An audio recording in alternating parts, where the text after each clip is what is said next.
ইদানিং যে হাসপাতাল সংবাদ শিরোনামে, সেই আর.জি. কর অর্থাৎ রাধা গোবিন্দ কর মেডিকেল কলেজ ও হাসপাতালের ইতিহাসটা জানেন কি? বেলগাছিয়া থেকে দমদম বাড়ি বাড়ি সাইকেল চালিয়ে ঘুরছেন এক ডাক্তার। মাথায় একটা টুপি আর সাইকেলে ঝোলানো ক্যাম্বিসের ব্যাগ।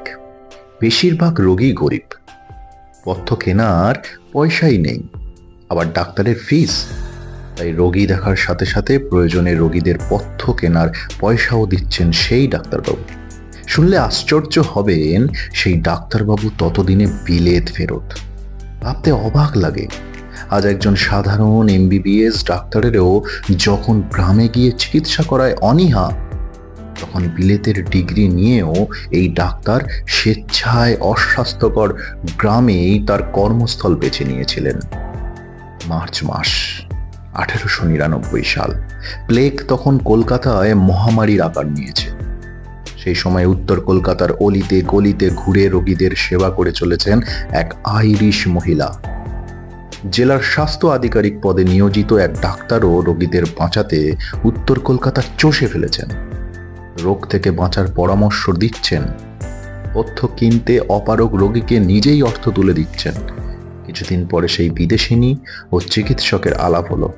প্লেগের সংক্রমণ রুখতে ও মৃত্যুর হার কমাতে দুজনে একজোট হয়ে কাজ করলেন তারা। সেই আইরিশ মহিলা হলেন ভগিনী নিবেদিতা, আর সেই চিকিৎসক কে ছিলেন? ডাক্তার রাধা গোবিন্দ কর, সংক্ষেপে আর.জি. কর।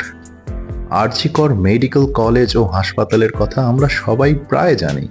কলকাতার বুকে সেরা সরকারি হাসপাতালের মধ্যে একটি অন্যতম। কিন্তু আপনাকে যদি জিজ্ঞাসা করা হয় কে ছিলেন আর.জি. কর, তাহলে অধিকাংশ বাঙালি লজ্জায় পড়বেন। অথচ আর.জি. কর অর্থাৎ ডাক্তার রাধা গোবিন্দ কর ছিলেন ব্রিটিশ শাসিত বাংলায় চিকিৎসা শাস্ত্রের রেনেসাঁ পুরুষ। চিকিৎসা ব্যবস্থাকে বাংলার মানুষের সুলভ্য করতে তিনি সারাটা জীবন লড়াই চালিয়ে গিয়েছেন। অসম্ভব মেধাবী রাধা গোবিন্দ কর হেয়ার স্কুল থেকে প্রবেশিকা পরীক্ষায় পাশ করার পর চিকিৎসা বিজ্ঞানের পাঠ গ্রহণের জন্য 1880 সালে কলকাতা মেডিকেল কলেজে ভর্তি হন। কলকাতা ছেড়ে স্কটল্যান্ডে পাড়ি দেন রাধা গোবিন্দ। ভর্তি হন এডিনবরা বিশ্ববিদ্যালয়ে। 1887 সালে এডিনবরা বিশ্ববিদ্যালয় থেকে চিকিৎসাবিদ্যার শ্রেষ্ঠ অলংকারে ভূষিত হলেন MRCP হয়ে। বন্ধু বান্ধব, আত্মীয় স্বজন, অধ্যাপক সকলেই বললেন তাকে ইংল্যান্ডে থেকে ডাক্তারি করার জন্য। কিন্তু না, তিনি ফিরে এলেন তার জন্মভূমি মাতৃভূমিতে, এই বাংলায়। একজন বিলেত ফেরত ডাক্তার হয়ে তিনি দাঁড়ালেন এই বাংলার অসংখ্য অসহায় গরিব মানুষদের পাশে। সেই সময় চিকিৎসাবিদ্যা পড়ানো হতো ইউরোপীয় চিকিৎসা শিক্ষা ব্যবস্থায়। সমস্যায় পড়তেন সাধারণ পরিবার থেকে চিকিৎসাবিদ্যা পড়তে আসা বঙ্গ সন্তানরা। তৎকালীন সময়ে চিকিৎসা বিজ্ঞানে বাংলার কোনো বই ছিল না, তাই ডাক্তারি পাশ করার আগেই বাংলা ভাষায় চিকিৎসা বিজ্ঞানের বই লেখার কাজে হাত দেন। বহু বইও তিনি লেখেন। শুধুমাত্র চিকিৎসা বিজ্ঞানের বই লিখে যে বাংলার রোগীদের সমস্যার সমাধান নয়, তা অনুধাবন করেছিলেন রাধা গোবিন্দ। তাই ডাক্তার কর মনস্থির করলেন এদেশের মানুষের জন্য একটি হাসপাতাল তৈরি করবেন। কিন্তু টাকা কোথায়? ঠিক করলেন ভিক্ষা করবেন, নিজের সব কিছু বিক্রি করে দেবেন। যেমন ভাবনা তেমন কাজ। কলকাতার বড়লোক ধনীদের কাছ থেকে ভিক্ষা করতে শুরু করলেন। কলকাতায় তখনকার দিনের বড়লোকদের বাড়িতে কোনো আনন্দ অনুষ্ঠান হলে বা তাদের বিয়ের অনুষ্ঠানে ডাক্তার কর সেই বাড়ির গেটের সামনে গিয়ে দাঁড়িয়ে থাকতেন, আর অভ্যাগত আমন্ত্রিতরা এলে ভিক্ষা চাইতেন। অনুরোধ করে কিছু টাকা পয়সা যদি সাহায্য করেন, খুব উপকার হয়। সবার জন্য একটা হাসপাতাল তৈরি করতে পারি।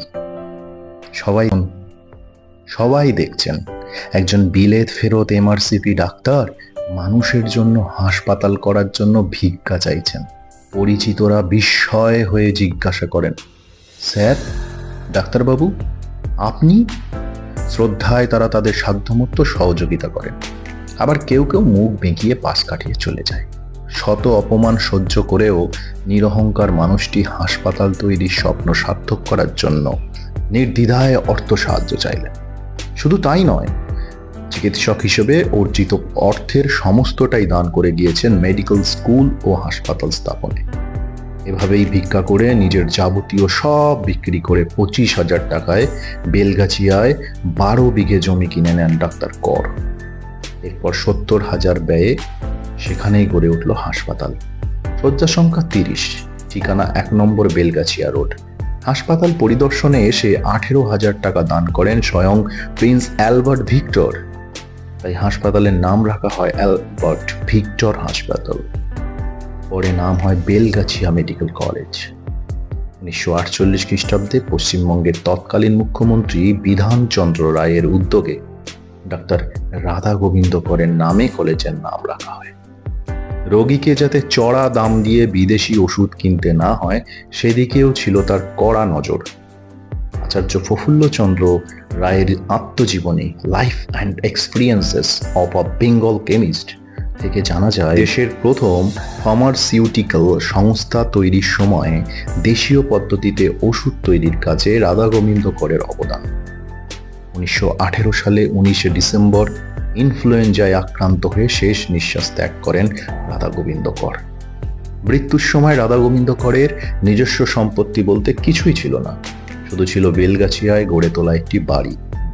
সেই বাড়িটিও উইল করে দান করে যান মেডিকেল কলেজকে।